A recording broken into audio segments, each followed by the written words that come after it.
Kalau semua buat senyap, masing-masing nak jaga kedudukan, masing-masing nak jaga pangkat, masing-masing nak jaga hal peribadi, Islam ini tidak akan naik kecuali dengan kesatuan dan perpaduan. Sebab tu antara kes terhadap orang Islam yang orang Yahudi paling tak suka ialah dua benda. Salam dan juga lafaz amin. Kerana dengan salam, apa jadi? Hubungan persahabatan makin erat, hubungan persaudaraan makin erat, hubungan silaturrahim makin erat.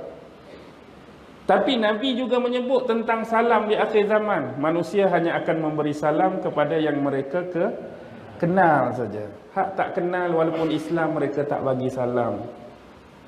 Nabi bagi dah clue dan point tu. Jadi tinggalkan amalan lama, sesiapa pun orang Islam bagi salam. Baik kita kenal atau kita tak kenal. Orang nak jawab ke tak jawab, tu nombor dua, tu soal mereka.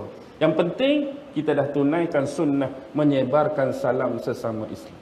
Amin. Kenapa takut sangat dengan amin? Amin terkait seperti yang disebut oleh pengerusi tadi, solat berjamaah, solat perdana. Kerana amin-amin itu ada pada solat jemaah. Tak ada solat jemaah, tak ada amin di belakang imam.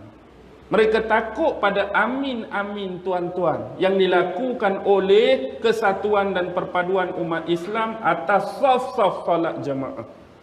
Apa amin sangat yang mereka takut? Tuan-tuan perlu ingat, sebelum amin tu imam baca apa? Siratal ladzina an'amta alaihim ghairil maghdubi alaihim waladdallin. Hari-hari kita duk kutuk depa.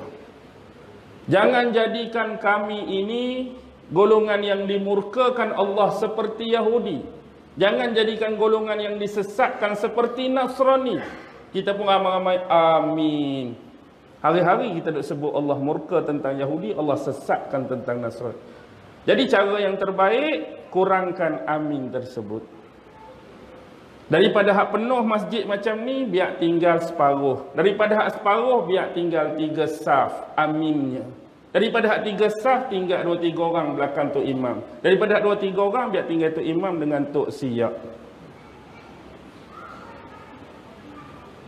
Mereka gerun dengan amin-amin ni. Selama mana masjid kita boleh jaga status macam di depan saya macam ni, amin-amin kita akan sentiasa kedengaran. Dan Allah dengar amin-amin ni. Tapi dah kalau kita mari berjemaah pun payah. Apatah lagi solat pun acuh tak acuh. Tahu tak solat acuh tak acuh? Subuh semayang, Zuhur semayang, Asar tak semayang, Maghrib semayang, Isyak tak semayang. Dia yang orang munafik payah nak semayang ni dua. Satu apa? Orang munafik payah nak semayang. Subuh dengan Isyak ke Asar dengan Isyak? Asar dengan Isyak. Isyak ni ke arah tengah malam dah. Orang jenis munafik payahlah. Dia asyik nak tidur awal ke, dia nak pergi sana ke, nak pergi sini ke. Maghrib mudah, dia baru balik kerja. Antara hak buat dengan tak buat je lah. Hak buat tu dia akan semayang lah awal lagi. Tapi bila dah tengok cerita tu, cerita ni, drama tu, drama ni, bila dah sampai 10.30 pukul 11, dia jadi malas. Tengok cerita rajin, semayang malas. Berjalan rajin, piknik rajin, melancong rajin, semayang malas. Apa pun malas ke rajin, jangan sesekali caci orang, tohmah orang, hina orang, maki orang, persalahkan orang. Apa yang kita nak, kita buat macam Rasulullah. Jangan sebut kesalahan, jangan cari kesalahan, tetapi ajak dia supaya semayang. Ajak dia supaya semayang. Ajak dia kalau dia tak pandai semayang. Ajak dia ke masjid. Kita duk tuduh, kita duk caci, tak selesai masalah. Apa hang tak semayang duk maki orang tu? Dia tak akan selesai, malah menjauhkan dia. Terbaik, tunjukkan kebaikan, dakwahkan dia, panggil dia, ajak dia main masjid, kita semayang jemaah sama-sama, kita dapat pahala sama-sama. Sifat orang beriman dengan orang beriman yang lain ialah last. Sebab dia suruh berhenti pukul 10. Ni 10-2 minit saya habis. Sifat orang mukmin dengan orang mukmin lain, dia jadi wali. Bila sebut wali, dia sama-sama jaga. Hari ni kalau kita gembira, kita nak juga saudara kita gembira. Kalau kita happy, kita nak orang lain happy. Kalau kita bahagia, kita nak ni bahagia. Kalau kita senang, kita nak saudara kita senang. Kalau kita kaya, kita nak saudara kita kaya. Kalau kita beriman, kita nak orang lain beriman. Kalau kita sayang Nabi, kita nak orang lain sayang Nabi. Dan kalau orang lain ditimpa kesusahan, musibah dan ujian, kita juga rasa susah, kita juga rasa galak. Kesiannya, sedihnya, gelisahnya, bagi bantuan pada mereka. Itu sifat orang beriman. Dia nak benda yang Allah anugerah dan nikmat pada dia juga dirasai oleh saudara dia. Dia tak mau dia kaya, saudara dia miskin. Dia senang, saudara dia susah. Dia cerdik, saudara dia bodoh. Itu bukan. Tapi dia nak sama-sama agar nikmat ni dapat dirasai.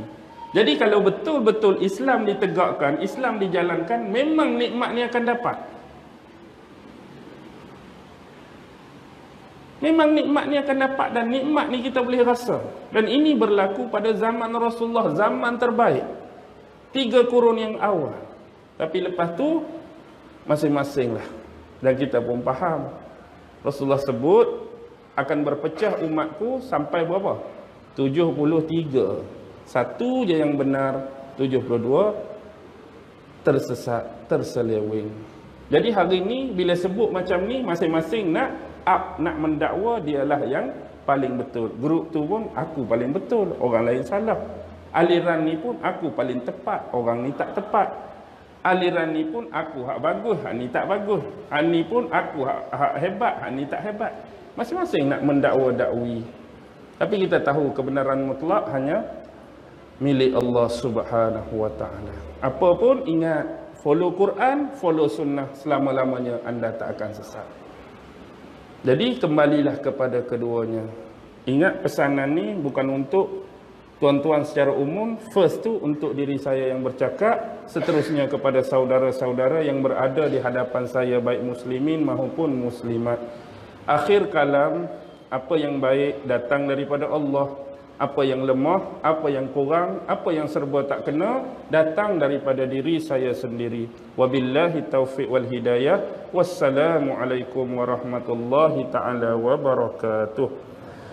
أعوذ بالله من الشيطان الرجيم بسم الله الرحمن الرحيم اللهم إنك تعلم أن هذه القلوب قد اجتمعت على محبتك والتقت على طاعتك وتوحدت على دعوتك وتعاهدت على نصرة شريعتك فوسك اللهم رابطتها وأدم ودها واهدها سبلها واملأها بنورك الذي لا يخبو واشرح صدورها بفيض الإيمان بك وجميل التوكل عليك وأحيها بمعرفتك وأمتها على الشهادة في سبيلك إنك نعم المولى ونعم النصير وصلى الله على سيدنا محمد وعلى آله وصحبه وسلم سبحان ربك رب العزة عما يصفون والسلام على المرسلين والحمد لله رب العالمين الله أكبر.